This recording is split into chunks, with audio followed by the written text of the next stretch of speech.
Hello বন্ধুরা, আশা করি সকলেই ভালো আছেন। আমিও ভালো আছি। আজকে এই পেজে নতুন একটি ভিডিও নিয়ে আসছি। সেটা হলো বিয়ে, তালাক, ডিভোর্স, দেড়বহার, সংসার পুনরুদ্ধার এবং যৌতুকের মামলা বা পারিবারিক মামলা যারা জর্জরিত হয়ে আছেন বা এইসব বিষয় নিয়ে পরামর্শ নিতে চান, তারা আমাদের সাথে যোগাযোগ করবেন।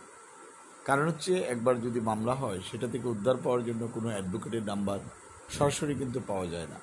আপনার মামলা থেকে উদ্ধার পাওয়ার জন্য প্রয়োজনীয় কাগজপত্র, আইডি কার্ড, যে আপনার বিরুদ্ধে মামলা করছে তার প্রয়োজনীয় কাগজপত্র, নিজের কাগজপত্র সাথে রাখবেন।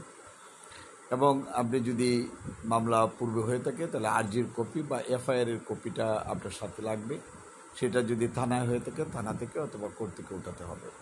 যাই হোক, ভিডিওটা খুব বেশি করে করবো না। নান্দাইল, ঈশ্বরগঞ্জ, গরিপুর, ফুলপুর, ফুলবাড়িয়া, তারাকান্দা, মুক্তাগাছা, দুবহরা, ত্রিশাল, বালুকা এবং গফরগাঁও থানার ভিতরে যারা, তারা যোগাযোগ করবেন। আমাদের ফোন নম্বর 0171192